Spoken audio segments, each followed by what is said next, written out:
So you have a knee MRI that has a lot of different findings on it. What are your next steps?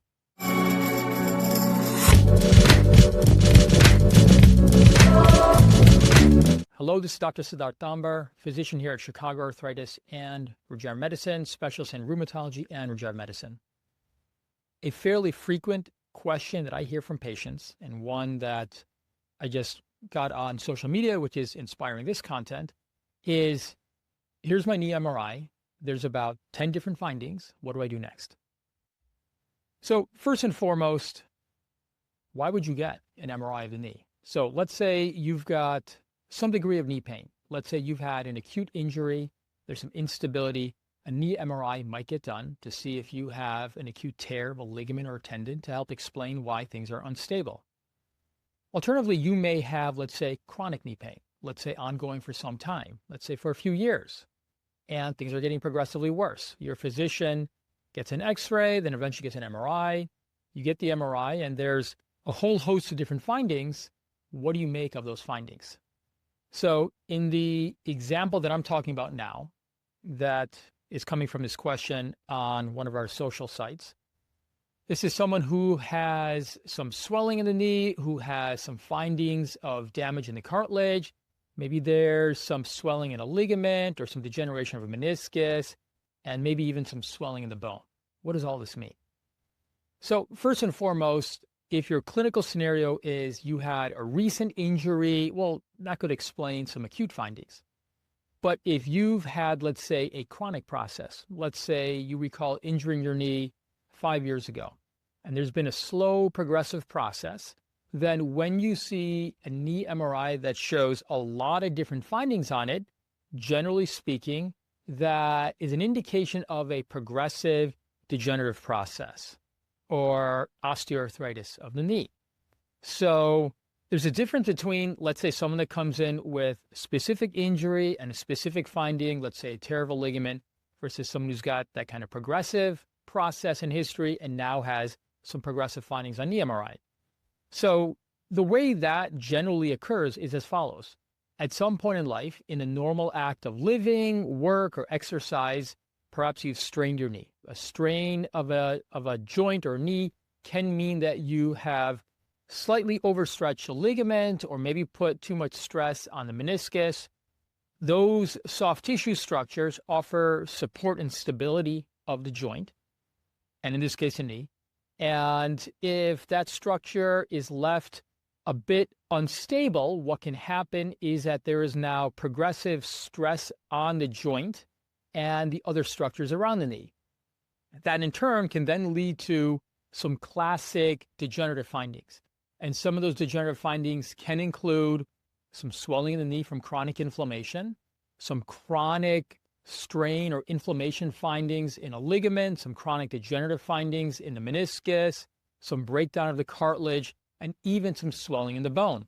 The swelling in the bone is a key one because it really does frequently correlate with where people have pain and drives a lot more of the pain as well. So if you have an issue of progressive degeneration because of instability, you first start by treating instability. You work on some physical therapy, some leg strengthening, maybe a knee brace, trying to correct any posture or alignment issues. You're trying to work on overall stabilization of the joint. In some people, that's enough. In some people, it's not enough.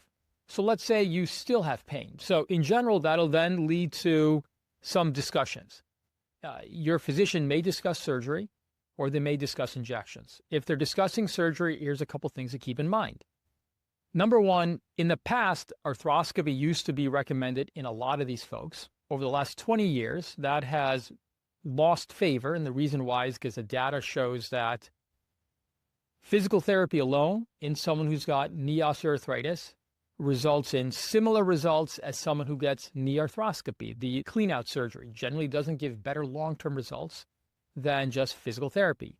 As with all studies, there may be some exceptions. Some people will get some benefit, but in general, stabilization with physical therapy is as good. One reason why sometimes knee arthroscopy can be helpful is just because they're sort of washing out the joint, meaning they're taking fluid out and then they're pumping water in and then taking out again. You can actually do that with just a needle-based approach without having to go for surgery, and so that's not really a reason to go for surgery. You may be recommended knee replacement surgery as well. In some cases, that may be the next appropriate step. In a lot of people, that is not necessarily needed. Our knees are incredibly hardy, and they tend to do pretty well with other non-surgical options. So when it comes to the next steps, let's say injections, your physician may recommend a steroid injection. It can help reduce inflammation short term for, a couple of weeks to months, hopefully longer than that, but generally speaking, it's more of an anti-inflammatory. You don't want to do too many steroid injections. They can break down tissue. It's bad for your overall metabolic health as well. You need to be careful. And it doesn't help stability. It can actually weaken stability. You may get recommended gel injections, hyaluronic acid injections. They can help to reduce inflammation longer for, let's say, 6 months at a time compared to, let's say, steroid injections. So there's some benefit there. Doesn't really help with stability, but can help to reduce inflammation. And then there's some of the Regenerative or orthobiologic treatments. That can be prolotherapy, platelet-rich plasma, or bone marrow stem cells. And in that order, prolotherapy is the mildest, platelet-rich plasma more moderately strong, than your own bone marrow cells for even stronger treatment.